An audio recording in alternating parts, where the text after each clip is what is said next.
I'm Tejas Kumar, and I've been building on the web for over 20 years at places like Vercel, Spotify, Zeta, and more. Today, I'm really excited to talk to you about the UX in an AI world, about how to create truly great user experience in a world that is maybe changing because language models sometimes can output a really long series of tokens or words. And um, how do you handle that? Like, do your users wait a really long time? Um, do you stream stuff? How do you do that? Okay, but then when you're streaming the output of a language model, what if it's structured out? What if it's JSON? JSON.parse does not parse um, partial JSON. And so then do you just leave them waiting until you get a full JSON payload? But this can be really unpleasant. So in our talk together, we're going to look at how we can use UX, how we can create UX that is highly valuable for everybody in age of AI, where topics like streaming and full stack applications are becoming more trendy. To do that, we're going to actually look at a full stack application like server, client, etc. We're going to look, this is the basic example, and this is the UI. So I'm going to ask a question like, give me a list of 20 cheeses, and nothing happens because this isn't implemented. Let's quickly open the console and just keep it open. And from here, how you see me, how funny. But now let's go to the editor and orient ourselves a little bit. So we have this file, which is literally just called basic.tsx. And it's exactly what it sounds like. It's just a basic file. We've got a chat response, is chat loading. We've got some use state. We have a function fetch chat response, which is not implemented, but we will. And we have, the I can change things instead of ask a question, ask a query, and it just works. So this is very much like real time. Okay. So now what we have to do is implement fetch chat response. But we also have a server, and this server is just an Express server. So like we import Express from Express, we import .env for some environment variables, we listen on slash, and we say hello world. In fact, and we listen on 5374. So we can actually just open this just to show you the server, and 5374, and it says hello world. Wow. But there's nothing implemented, and together we're going to implement this. So what we'll do is we'll say hi world, and just to show you that it's all live. So now we have it. Okay. So step one, let's implement our function to fetch data from the chat endpoint. And again, we'll maybe start with the UI and quickly send our query. So let's come here and we'll say, actually we should set is chat loading. We'll set all this error stuff, and then instead of try catch, let's just do fetch. Let's fetch from slash chat, which doesn't exist. We'll make it exist, and we'll, it's a post request. We have JSON, and we'll send the body. Okay, so very straightforward. Then we serialize to JSON. We'll catch the error, and we'll set the loading false. This actually looks great. This is very, very good practice. So now let's go implement the server side of this. In fact, here, let's just test it quickly. We'll say sup. And okay, well, cores. Cores is the first problem. So let's go add cores. And to do that, we'll just app.use, and we'll just use cores. Just import cores from cores, and we're good to go. Now we can say sup, and we get a 404 because our route isn't implemented. So let's go add that. We'll do app.post/chat, and let's just return, a nice JSON string of responses. Hello world. Let's try that. We should have hello world now. Great. It says hello world. In fact, look at that. It always says hello world. But now let's include the question in the response to make sure we can actually read the question just like that. Okay. I have a typo in resposni, but anyway, the answer is not the question. The answer is something. The answer is sup. And let's now take a look at what we get. And so when we send the question, sup, oh, we get an error, and it's a 500. It's a server error. So let's go take a look at what actually that error is, and it's cannot read properties of undefined reading question, which means our JSON body is undefined, which means why is this undefined? Well, we need to probably add express.json as middleware, and now we should get the question. Let's just double check. Perfect. It's in resposni to sup. The answer is sup. So it totally works. Let's try other question. Perfect. It's working. Let's maybe fix this typo because it's going to drive me absolutely nuts. Great, it's working. But obviously there's no AI here. We should maybe add some AI. So let's import OpenAI from OpenAI and like actually answer the question here. So we can get rid of all of this. We don't need this. Instead, we'll just keep the question from the body, and use AI here. So we'll we'll do something like we'll instantiate OpenAI, and we'll make this async, and just call using the SDK and include our question in the messages and serve the response. Pretty nice. Let's save this, try again, and let's enter a question. Let's open the network tab to see what's happening. Let's say, hi, what is cheese? We'll click ask, and look at this. So just waiting now. Wow, that took so long. That was really unpleasant. It took like a whole, let's see how long this took. It took like 3 seconds of idle time. It gets even worse if we ask for like a longer thing, like an essay, right? Like write me an essay on the history of cheese. Let's send that and let's watch. Wow. Wow, it's just taking forever. And that's kind of the problem with AI. It's like you don't know how long it's going to take, and you want to make sure your user is engaged the whole time. That took 15 seconds. I mean, it's a long body of text, but 15 seconds. That's wild that it would take that long. And we need to create better UX than this. So how can we do that? That's the question. So let's maybe instead of creating like one big thing and sending it once as JSON, or as the response, let's just stream it. Let's do stream true. And now it changes because we don't get a response, we get a chunk. And so what we're going to do is for each chunk of the response, and it's an async iterator, so we can for await, and for each chunk, we write the chunk to the stream. We don't res.send, we don't just res.json it, we write incremental chunks, and then we end when the for loop is done. Yeah, so we're just like writing in a stream. Let's and of course, if there's no, like if the LLM outputs like something undefined, we just continue the loop, and we'll just be like super defensive and add like question marks here just to make sure if anything's undefined, continue. And now let's try that again. Let's keep the same prompt. Write me an essay on the history of cheese, and let's ask. And look, you can already see it's writing. That's so awesome. It's writing on the network. The UI isn't updating because we haven't updated the UI yet, but like it's a multiple second thing, but you can see it being written to the network, which is so great. And finally, we have unexpected token because we're trying to parse JSON, but it's text. And so let's maybe update the UI. Let's start there. Instead of like res.json to serialize, we'll do res.text. We'll just serialize this to text instead. And so let's just do res.text right here. And we can maybe just set state. Let's try that now. Let's keep maybe the same prompt, history of cheese, ask. And I love it. I love seeing data being like written here to the network. It's already progress because it's something engaging. The UX is already improving even if there's nothing on the screen. So in a couple of seconds, I guess, we're going to have, or there we go. So 16.9 seconds, we have text. It's great. But a user is not going to browse the network tab open all the time. So we need to like put this in front of the user as soon as it becomes available, and it does become available really early. So the res, instead of serializing to text, it exposed the body of a response as a stream. So we can now read the stream. Literally, the body is a stream. So what we can do is let's get rid of all this, and let's just do like res.body, and we'll get the reader of the stream. Each stream comes with its own reader. And we'll create a text decoder because the stream is encoded text, encoded as a byte array. And then what we're going to do is we're just going to read, which returns a promise from the reader. And when the promise resolves, we're going to process the text. We have a function called process text, and it gives us, am I done? And what the value of the current chunk is, what the encoded value is. Okay. So now if you're done, we just return, we want to just stop a loop. That's what we want. We can actually get rid of this whole thing. And just return. While we're not done, then first we decode the text that's encoded as a byte array, and we don't really need this like pipe thing, so let's get rid of it. This is not really useful.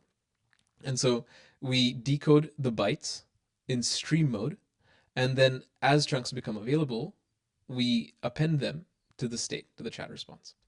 And then when we append the state, we call reader.read again, and we pass process text back into it. This is a recursive function call. We're calling process text inside. So we keep calling process text until we return, and we don't call process text again because we're finished. Does that make sense? It's just a recursive loop.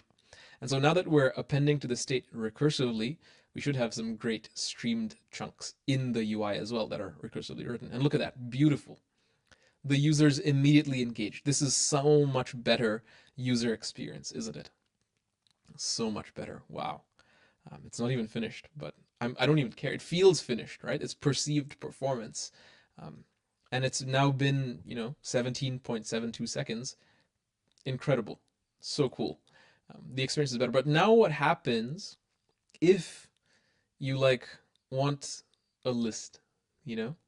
Um, well, what happens if we want like JSON? Um, what happens if we're building an application with a list?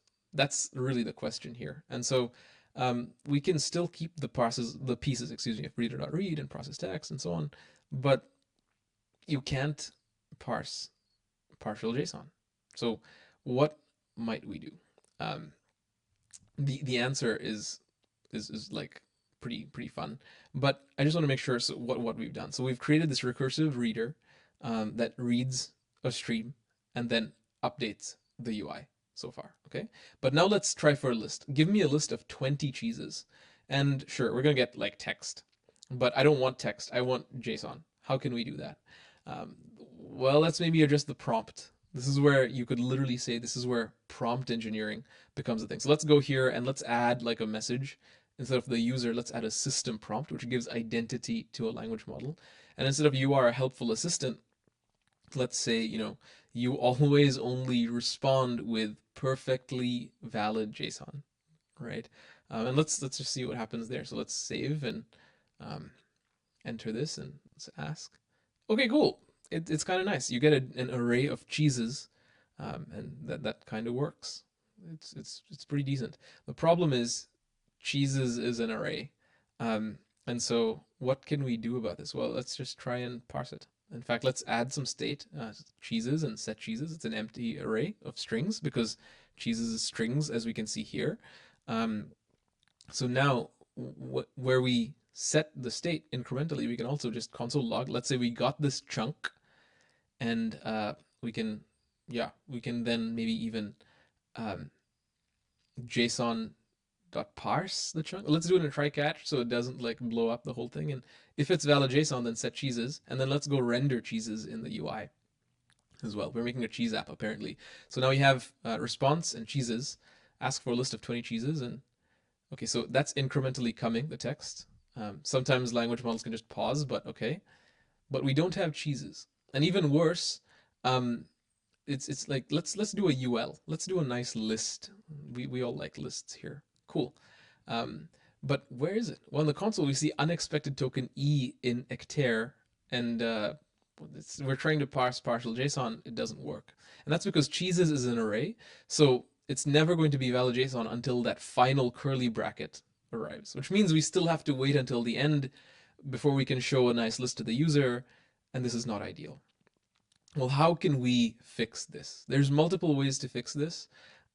We can use ND-JSON, which is new line delimited JSON, which is a format where you, instead of like an array, you do this. You serve one element per line.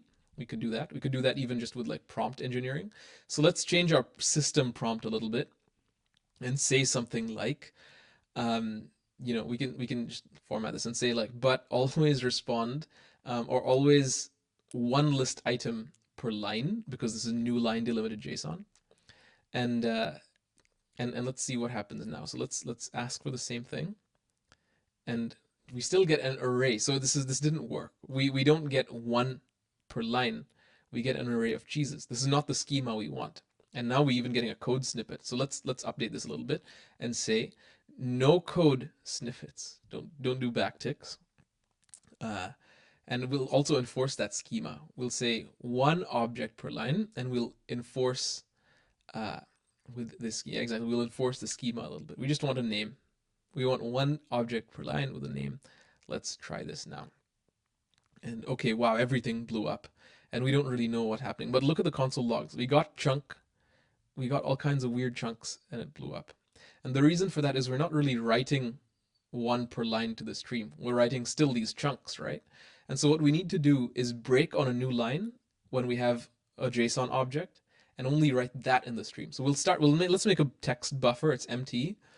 And when chunks are ready, we do a quick check. We check like, hey, does this chunk, does it end with a new line? We can maybe do that. So let's do if like text buffer dot ends with new line, then we don't add to the that's weird, but we parse it because it's a finished JSON object, and then we write that to the stream. We literally will say like res.write text buffer, and then we reset the text buffer, and then we continue.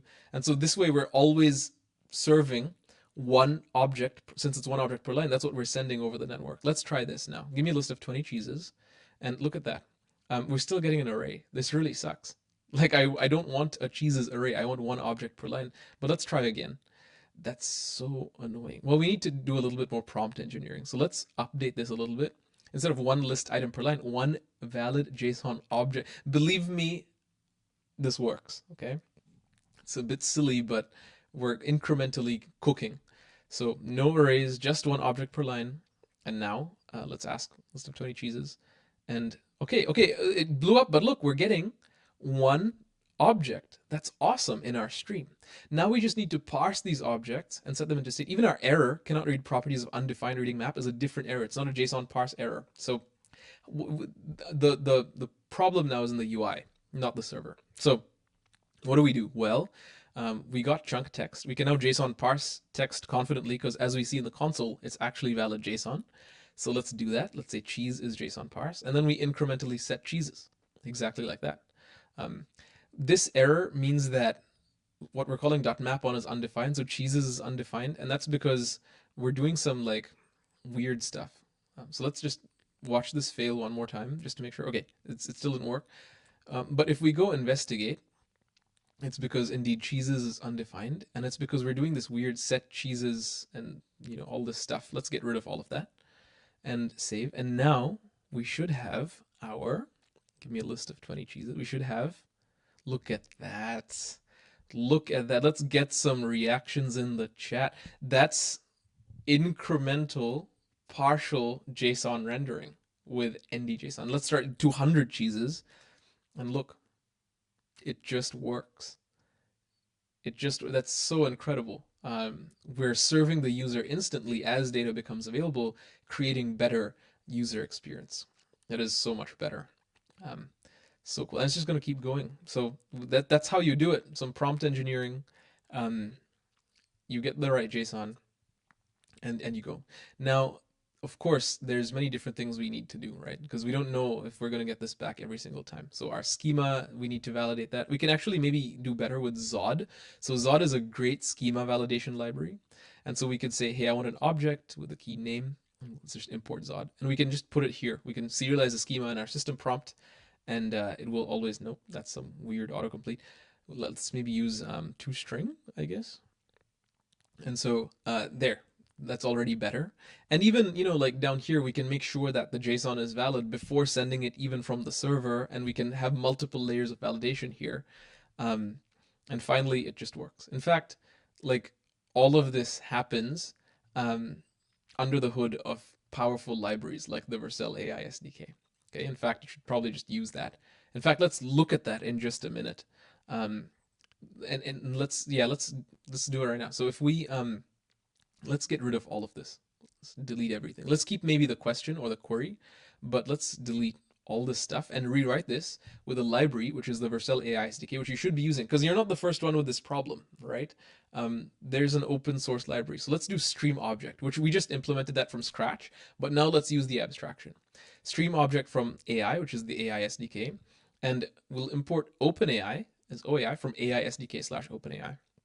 And let's just use it. So what we're going to do is instead of this, which is a poor suggestion, we're going to instead say the response is stream object. We're not awaiting it because it's a stream. And we give a model, we give a schema, which is an object with a name, and we say, I'm a user and this is my question, right? And so we get back a stream object. We get back like an actual stream. And from there we process the stream. But let's say I want an array. So I want, as an output, I want the type to be an array. Okay, and now it's exactly the same as processing chunks in a stream. We just like for await. Its response It's response dot stream element stream. Yeah, exactly. And that's it. It's the same. And now this should just work. Let's go back and try. So we reload, and look, it's like, there we go. It's exactly, so the UI doesn't change, but the server implementation got so much better. And the cool thing is this works like with not just cheese, it works with everything. Um, because it's a generative AI. It doesn't like lock you into one thing.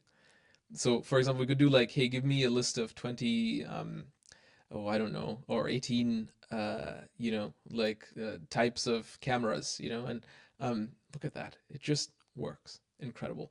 So this is the power of the Vercel AI SDK and of abstraction, right? And this is how you do incremental JSON and so on. Again, our UI hasn't really updated because it does what it's supposed. It consumes a stream, and you can get super creative with how. But let's take all of what we looked at and look at a more complete example. A more complete example of marrying great UX and UI with AI. And I want to show you a project that I built to illustrate this, that it does use the Vercel AI SDK, it uses streaming, it uses React server components, and so on. So I'm just going to open it here. I'm just going to npm run dev real quick. And what I want to show you is a movie search app. It's called Movies++, and I built this to showcase generative UI. Oh, I think this other thing is listening on port 3000. So let's quickly kill all this and reload. And yeah, okay, cool, we have it. So this is Movies++. And you can search for movies by natural language. In fact, this is just a better movie experience. Because like if you go and search on an existing site like IMDb, or actually, let's use like Netflix. And you go on Netflix and sure, whatever.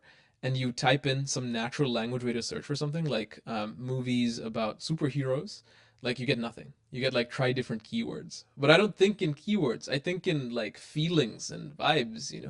And so I built Movies++. Let's just try that exact same query that uses AI and natural language to give you the movies you want. So we'll do movies about superheroes, and I'll hit enter.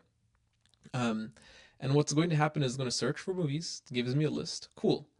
And now this kind of looks like a chatbot, and I think chatbots kind of suck. So let's do a little bit better UX in AI. Let's do what might this look like as UI. And look at that. Look at that. We have streamed UI and server components. So awesome. In fact, we could take this a bit further and say, hey, show me the trailer for Spider-Man Into the Spider-Verse, right? And look at that. It just like starts playing. What? Incredible. This is what I want more than chatbots. Like it's so much better. We can even say something like, where can I go watch this? Or these movies. And like it asks for my location access. And if I allow it, like shows me the nearest movie theater. What in the world? And so this is the future that I want to see. I can say I forgot my password, and it just gives me a password reset form instead of like gives me instructions. Do you understand the value of great UX and UI in AI? Well, let's look at how this works at a code level. I would love to actually show you how you can use the Vercel AI SDK and React to create some great UI. So let's go to the code. In fact, let's actually go to our terminal and start the code editor from here. So I'm going to quickly open the thing and just code dot. And so now, yeah, there's a lot of files that were open from the last session. So I'm just going to quickly close them. This is where I feel really unprepared as a speaker, because like I should have had all this closed before, but whatever. Okay, so now we're clean. We're from the beginning. And let's walk through the code here. So I'm just going to move this to the side and open our project. Let's reload. Let's start from scratch. That's not scratch.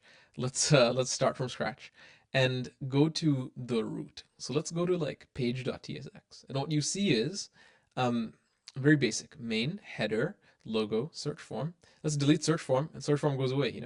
And inside search form, we have an input and suggestions. Let's delete suggestions. Suggestions go. Let's delete input. Suggestions are back. And so this is dynamic. This is like an actual app. Let's continue to look at how it's built and how we can create generative UI. So we have these suggestions. In suggestions, there's in a single suggestion, there's a hook. It's called use movie search, which has a search function. In this, you have use UI state and use actions that come from the AI SDK /RC, which is React Server Components.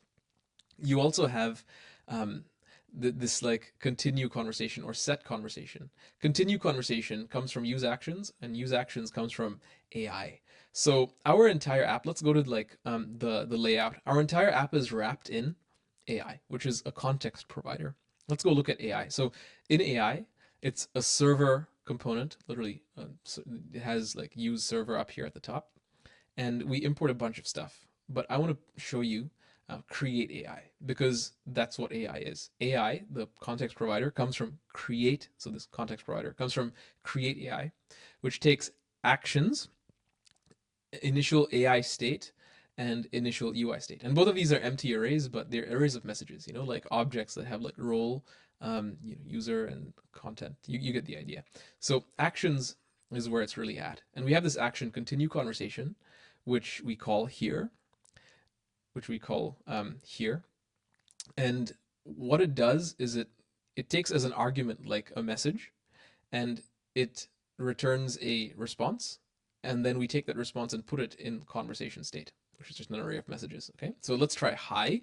So what's happening is that now is in this, it's the response that's in our big array of messages, our conversation state. Okay, I hope that's clear. So now, finally, we take the whole UI state and put it in the UI. That's what you're seeing here. Okay, so yeah, and of course, if we have more messages, then we show them. So you might be wondering, okay, cool, but like, how do you get the movies and stuff? Well, let's walk through that. So we have this function stream UI, which is exactly like stream object.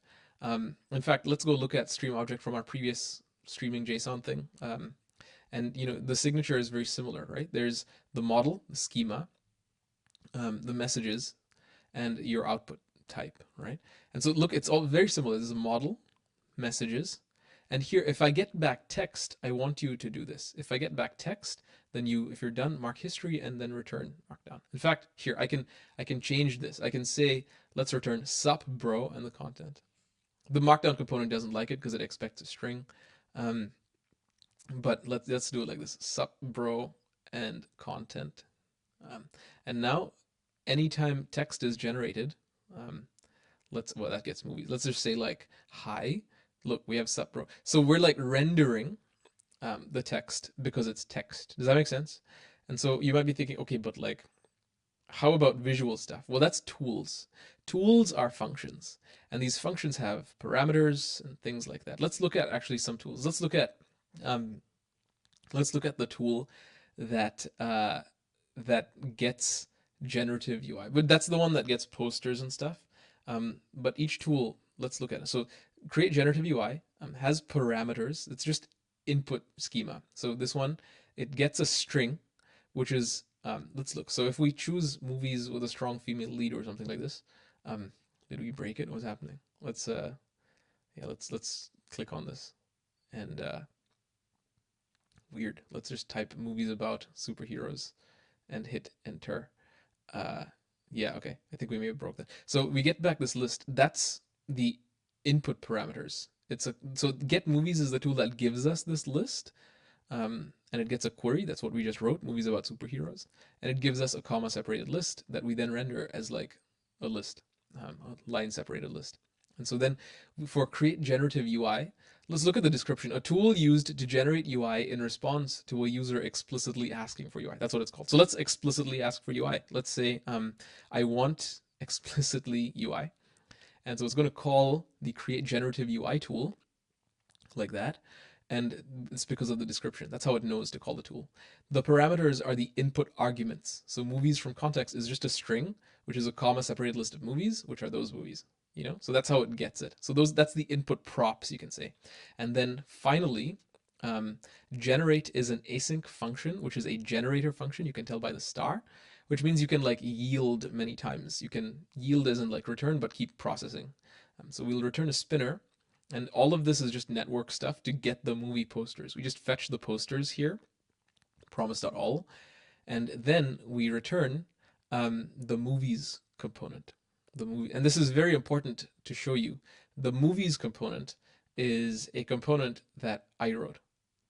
Like this whole component, AI didn't generate this component. I wrote this component. We can even confirm if I say sup everyone here and save, we have hot reload. Look, it says sup everyone. I wrote this whole component. This component was not generated, I wrote it. So what did the LLM generate? It just generated the props, movies. This array, this JSON array of objects, title, poster, path, etc., that's generated by the AI, but I wrote the component myself. And this is so important because you should be able to trust the components. And of course, if you write them yourself, you trust them way more than some like AI model creating it, right? It's guardrailed and safe that way. Um, Again, just the props are generated by the language model. If we, and the other thing is this is like fully client ready. So for example, let's go here and on click, let's add on click. Let's do like on click equals, um, you know, something like prevent default. And so we'll prevent the default and we'll alert, we'll say like hello, and look at that. It's wow, how cool. Um, it just, it's fully interactive. That's the power of React server components. And this is how you can create generative UI that is so much better than a chatbot movies. We can also look at like other tools. They're all the same. It's just a standardized schema. For example, we can do maybe the forgot password. Let's look at that. So let's yeah, show forgot password, this one.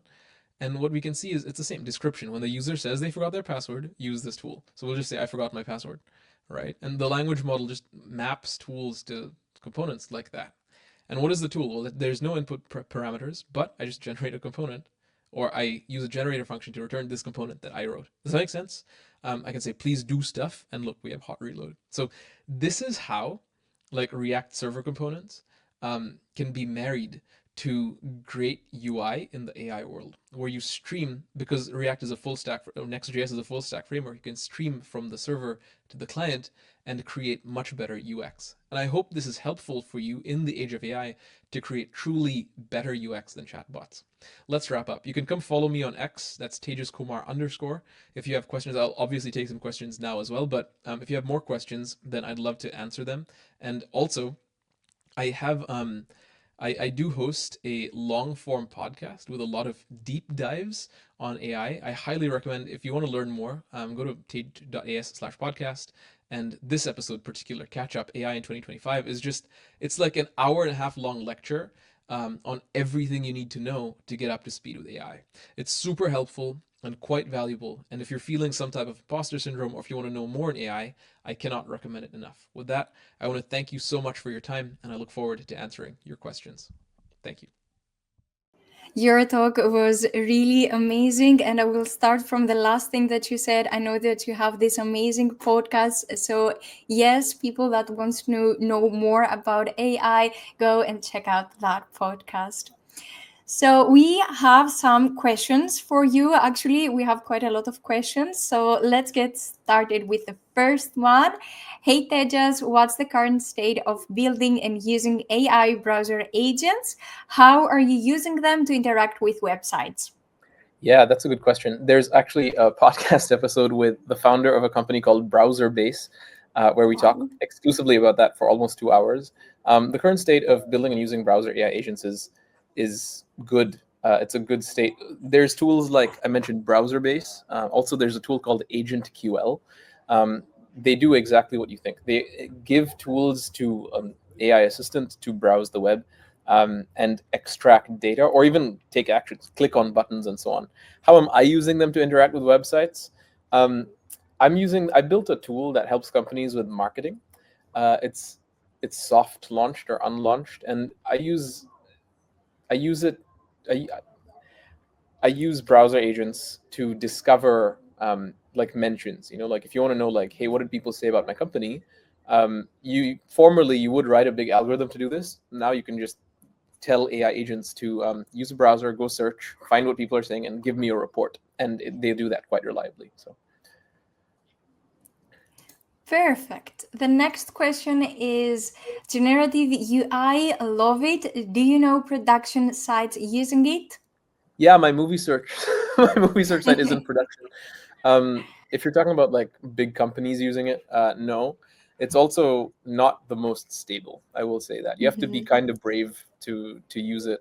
It's not unstable in the sense that you're going to get problematic components, because as I mentioned in my talk, I wrote those components. It's more unstable in the sense that um, the feedback loop is not there. So once you say you generate a component, or you post um, your LLM surfaces a component that you wrote, then giving that component's data back to the LLM is the challenge. And you'll even see that. Like I'll ask for movies as posters, but then I can't reference the posters themselves. I can't be like, hey, what's that red dot in the poster? It will not know what poster I'm talking about because LLMs fundamentally can only read and understand text, at least right now. That's the state with the Vercel AI SDK. So you can use it. It's just, I don't know how useful it is. Amazing. And we have a question that more than one people asked. Is there any chance that you will upload source code some repo? Yeah, there's actually, I'll put it in the chat. Maybe you can get that to people somehow. All of this is open source. It's just github.com/datastacks, and the code is there. Yes, we'll do this. Thank you. And last question is, I'm new to all this. How do I start and where? Podcast. that's the best one. That episode that I highlighted, the reason I made that was because I was not, people asked me this a lot, and I had no answer confidently that I could give them. There's a lot of great resources like Latent Space. It's a fantastic podcast by my friend Sean, but you have to have a baseline understanding to listen to that, where what gives you that baseline understanding doesn't exist. That's why I created this podcast episode, because honestly, like, there was nothing else, and I think to this day there is nothing else that starts you with AI. And once you listen to that episode, then you'll know. Then you can go explore your own way. You can go listen to Latent Space. You can use Cursor maybe more fluently, but I would definitely suggest starting with that podcast episode. Amazing. And that was our last question. But before we move on, I would like to mention that Tejas is not only an amazing developer, not only an amazing speaker, but he has an amazing story as well. He's an amazing person. We did mention in his biography that he has over 20 years of experience, and this is true. Although he's very young, this is true. So go check out his backstory as well, maybe on YouTube. I know that you have this story uploaded on YouTube. I think it's amazing, and it's also very inspiring. Thank you very much for your talk, and hope to see you again soon. Thank you as well. Hope everyone enjoyed it. Take care. Bye.